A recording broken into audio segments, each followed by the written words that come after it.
Olá, começa agora mais um boletim informativo direto da redação do Jornal Diário e Diário TV.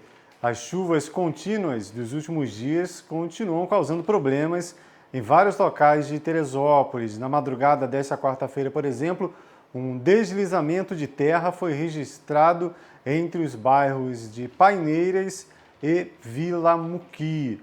Nas imagens a gente vê esse escorregamento que ocorreu ao lado de uma servidão que faz a conexão das ruas Marcos Salles Canano e Arlindo Carreiro. A primeira na Vila Muqui, a segunda no bairro de Paineiras.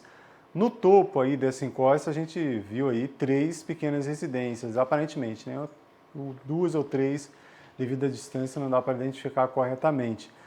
E detalhe, além de toda essa terra, né, você vê que a encosta cedeu, a vegetação arbustiva, algumas pequenas árvores, se percebe, olhando de perto, uma grande quantidade de lixo. Olha só o material que veio parar na servidão, né? A escadaria, que faz essa conexão entre os dois bairros, e além da terra, da vegetação, tem televisão quebrada, tem pedaço de brinquedo, tem telha e outros objetos que não deveriam ter sido jogados nas encostas, né? Moradores aí do entorno, preocupados com a situação, até questionaram, né, essa questão do depósito irregular de lixo e o perigo causado por ele, né? Perguntando se, por exemplo, não tivesse se jogado lixo nessa encosta, se ela teria cedido da maneira que ocorreu. Até por volta de meio-dia, a Defesa Civil ainda não havia vistoriado esse local, mas após provocação aí do Jornal Diário, Diário TV, né? A gente publicou logo cedo as imagens dessa situação lá entre Paineiras e Vila Muqui. Uma equipe foi encaminhada ao local, né? A Defesa Civil alega que não havia sido acionada pelos moradores. Bom, até a entrada desse boletim informativo não recebemos informações se essas residências aí na parte de cima ou até alguma do lado, em consequência do risco de novo deslizamento, foram interditadas, pelo menos temporariamente, se pessoas foram encaminhadas para outros locais. Continuamos aguardando essa informação aí que foi pedida através da assessoria de comunicação da Prefeitura. Vamos olhar agora outras ocorrências registradas pela Defesa Civil no período de 24 horas aqui em Teresópolis. Está aí a relação da Defesa Civil. Em 3 córregos foi registrada uma queda de barreira e há pessoas desalojadas, encaminhadas para a casa de familiares. No Morro do Tiro, uma residência apresentou rachadura. No Meudon, 2 casos de problema em muro. Na Fonte Santa também ocorreu aí um deslizamento de terra. Jardim Meudon, árvore com risco de queda. Aí do outro lado ali, Albuquerque, uma árvore está em risco de cair e outra chegou a fechar aí uma via pública. Na Granja Florestal, Vale do Paraíso e Vargem Grande, também risco de queda de árvore, segundo apurou a Defesa Civil. E no bairro de Santa Cecília, uma residência aí, né, em consequência dessa movimentação de terra, apresentou rachadura no piso e parte da estrutura lateral do imóvel ficou exposta. A gente tem também agora a informação sobre o volume de chuvas nesse período de 24 horas aí, né? A região com maior precipitação foi a região de Campo Limpo, aqui no 2º distrito de Teresópolis, 50 milímetros no período de 24 horas. Aliás, em Vargem Grande foi o maior, né? A Prefeitura colocou ele fora de ordem nesse começo. Vargem Grande, 52,2 milímetros, depois Campo Limpo, 50 milímetros, período de 24 horas. Aí vem Vieira, que já é lá no 3º distrito, 41 milímetros. Serra do Capim, 40 milímetros. 3 córregos, 39,5. Na semana passada tivemos alguns problemas em 3 córregos, queda de barreira, alagamento e outras situações. E ali no outro lado da lista, a Prefeitura informa aí 4 bairros da região urbana do município. Rosário, 24 milímetros no período de 24 horas. Cortavento, 21. Vale da Revolta, 15,8 e Coreia, 11,8 milímetros. A Defesa Civil informa que segue em estágio de atenção devido à previsão de chuva moderada a ocasionalmente forte aí nos próximos dias. Em caso de emergência, anote aí, em caso de emergência não é para fazer postagem na rede social aí falando que caiu barreira, que está alagando, nada do tipo. Ligue para a Defesa Civil 199 ou 2742 7025, que funciona inclusive como WhatsApp. Nos últimos 2 dias, ainda sobre essa situação das chuvas, a Defesa Civil esteve no bairro do Rosário em uma ação em parceria com a Secretaria Municipal de Desenvolvimento Social. Foi feito um trabalho de levantamento de residências em situação de risco, né, em consequência dessas chuvas, né, risco de ou ceder ou ser atingida por uma encosta, por exemplo. De acordo com informações da Prefeitura, 100 moradias foram tecnicamente interditadas, né? Os moradores foram notificados, receberam lá o alerta que a residência está em área de risco e orientados a fazer um cadastro para encaminhamento para o programa de aluguel social, ou seja, devem deixar aí esses imóveis e vão receber um aluguel aí social para evitar ficar nessa situação de perigo. Também, segundo a Prefeitura, os moradores notificados têm 48 horas para fazer o cadastro, né, quem não fez, e o prazo para desocupar os imóveis é de 1 mês. Chegou a ser montado esse pequeno gabinete lá no bairro do Rosário para atender a população, mas caso a pessoa não tenha sido atendida, não tenha conseguido chegar a esse ponto da Defesa Civil, pode fazer esse cadastro para o aluguel social no setor de habitação da Secretaria de Desenvolvimento Social, que fica na Avenida Lúcio Meira, 375, prédio do antigo fórum. Só procurar lá a Secretaria de Desenvolvimento Social.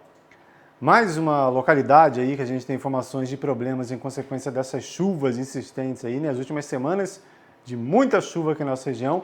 É um local aí que a gente já havia mostrado aqui 3, 4 semanas atrás, mas nada foi feito e a situação só piorou. Essa passagem aí, né, era uma ponte e foi transformada em uma passagem com manilha, coberto de terra, e a chuva está arrastando a lateral dessa passagem. Fica ali na região de Santa Rita. Essa estradinha conecta Arrieiro a Santana, né, as localidades de Arrieiro e Santana, região de Santa Rita.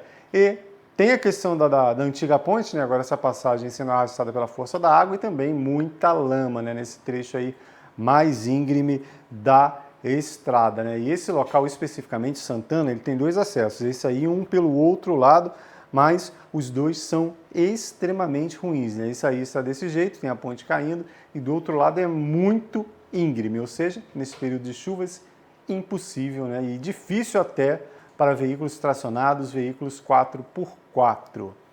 No bairro da Granja Florestal, os moradores reclamam que já há tempos aí pedem ajuda à Prefeitura em relação à manutenção de uma via pública e que, com essas chuvas todas aí, a situação só piorou, né? Recebemos hoje essas imagens através do nosso WhatsApp, 2742-9977. Os moradores anunciam as condições da estrada Almirante Barroso, na Granja Florestal, né? É aquele popular serviço porco, né? No lugar de um asfalto adequado, colocado uns remendos aí anos atrás, depois cascalha, aí chega o período de chuva, a água leva tudo aí para a parte de baixo aí da via pública e a passagem fica dessa maneira, né? Ruim para veículo, para bicicleta, para quem está a pé, ou seja, não é bom para ninguém, né? Esse é o pedido de ajuda dos moradores da Granja Florestal. Estamos aí no período do Janeiro Branco, essa campanha de conscientização em relação à preocupação que a população deve ter com a saúde mental. Nosso colega Luiz Bandeira conversou hoje com uma psicóloga sobre esse assunto. O mês de janeiro é um mês inteiro dedicado à conscientização da saúde mental. É o Janeiro Branco, na onda desses meses que são dedicados inteiramente à conscientização da população para problemas da própria população. E nesse início de ano tem o Janeiro Branco, que fala então desta questão da saúde mental. E o objetivo desse mês inteiro dedicado à saúde mental é assim, chamar a atenção das pessoas, de instituições de saúde e de autoridades para a questão da saúde mental, que é muito importante. Por conta disso, nós convidamos aqui a psicóloga e psicoterapeuta, que trabalha também com psicologia clínica e psicologia escolar, a Silvia da Rocha, a quem a gente agradece pela presença aqui. Silvia, muito obrigado para esclarecer ao nosso público essa questão da saúde mental que atormenta aí, né, boa parte da população. E para a gente começar, Silvia, essa semana, logo no início da semana, nós tivemos um caso de que a família indicou que uma moça tinha problemas de saúde mental e acabou atentando contra a própria vida. E aí a gente vê que há um alto número de problemas de saúde mental. Você acha que esse problema tem sido negligenciado pela sociedade num todo, pelas instituições de saúde, pelo poder público e até pelo próprio cidadão que muitas vezes não quer nem admitir que tem problema de saúde mental? Sim, com certeza. Bom, em primeiro lugar, obrigada pelo convite. É sempre uma honra, um prazer poder servir, poder passar informações úteis para a população, para quem possa se beneficiar, né, Luiz? Então, sim, a gente já sofreu muito sobre, assim, vários tabus relacionados à saúde mental, à saúde emocional. É como se sentir fosse algo menor, né? Você sentir, expressar emoções fosse ser fraco. Então, a gente vive numa sociedade que ainda hoje é muito valorizado o lado racional, o lado produtivo, né, da eficácia, do ganhar dinheiro, né, o capitalismo, o sistema. Tudo isso traz uma forma de viver muito mecânica e afastada das nossas próprias emoções, da nossa própria natureza, que faz parte da nossa natureza sentir.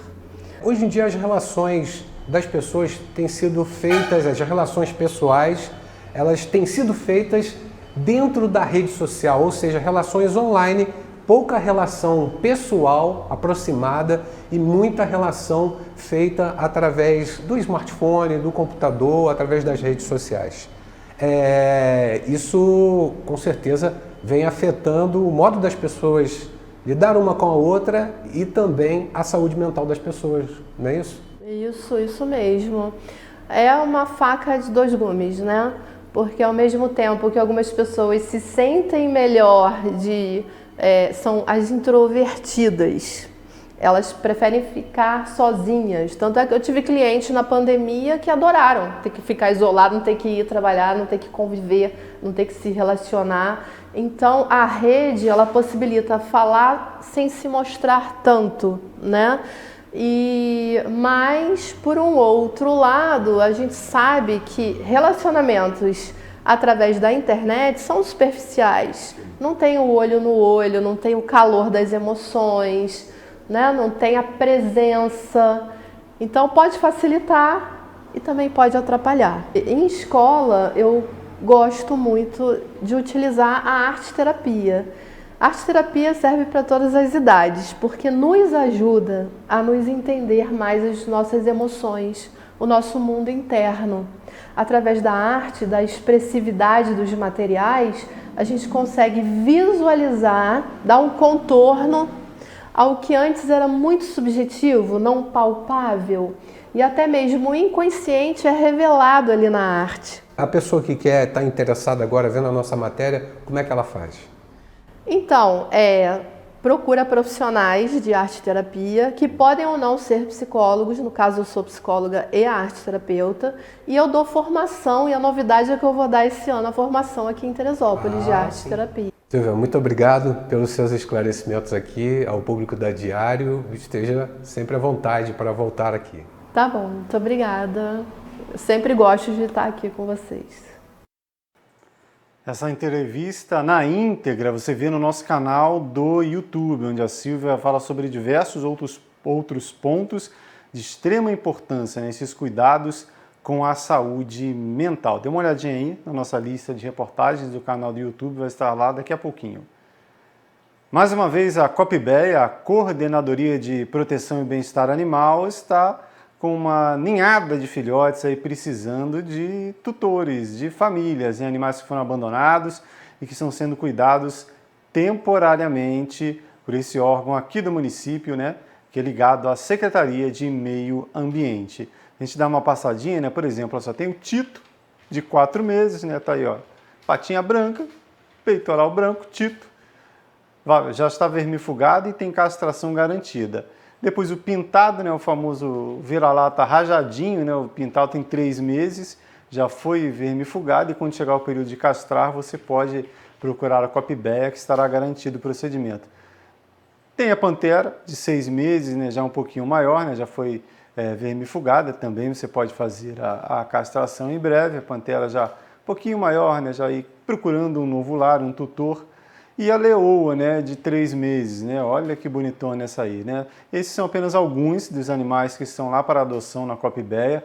A gente vai mostrar agora o endereço, como adotar esses animais. Você tem que se candidatar, né? A Copibéia vai analisar se você tem condições de cuidar, de criar um animalzinho, né? Você pode procurar através do Instagram, que é esse aí, ó, adoteumamor.teresópolis, esse é o Instagram da Copibéia, ou no site da Prefeitura, teresópolis.rj.gov.br/adote-um-amor, né? Ah, eu não tenho aí facilidade com site ou não uso Instagram, como eu faço? Procure lá o pessoal da Copibéia na Secretaria de Meio Ambiente, aqui no centro da cidade, no antigo fórum. É só procurar lá a Secretaria de Meio Ambiente e ver qual é o setor da Copibéia, que eles vão te orientar como fazer a visita, né? Os animaizinhos ficam lá no antigo canil, lá no bairro da Prata, né? Temporariamente está sendo construído em outro espaço, então de repente está querendo um companheiro, um novo amor, né? Como é o nome da campanha, Adote um Amor, e eles estão lá esperando uma família. Nesta quarta-feira foi realizada uma vistoria em Brasília, né, após aqueles ataques criminosos lá aos prédios públicos, e além da ministra da Cultura, a nova ministra da Cultura, participaram dessa vistoria aí para averiguar a depredação de obras artísticas e outros trabalhos aí, uma equipe do IPHAN. No Palácio do Planalto, obras de arte e outros itens que ajudavam a contar a história do Brasil foram depredados no último domingo. E para ver de perto a destruição, a ministra da Cultura, Margarete Menezes, acompanhada da primeira-dama, Janja, além de representantes do IPHAN e de especialistas da curadoria dos palácios, estiveram no Planalto para fazer o primeiro diagnóstico das perdas.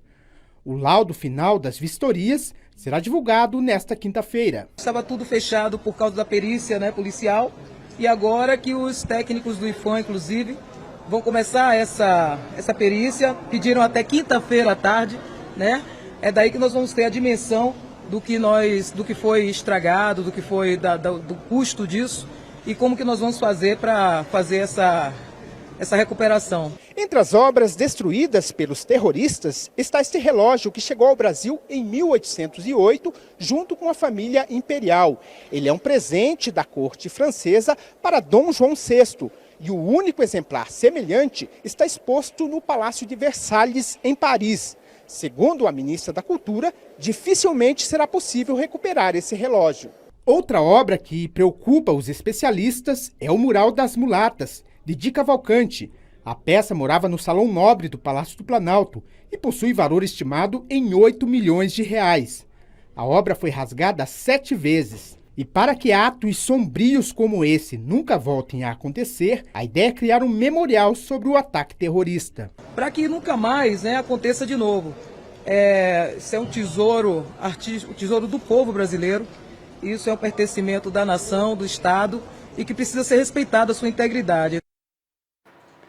Essas e outras notícias você vê também em nosso site, que é o netdiario.com.br. Qualquer atualização, qualquer novidade, antes de um novo boletim informativo, você vê aqui na barrinha de notícias da Diário TV e também no Facebook e Instagram. Lembrando sempre, você que está aí pelo YouTube, não esqueça de curtir a nossa página. Até breve!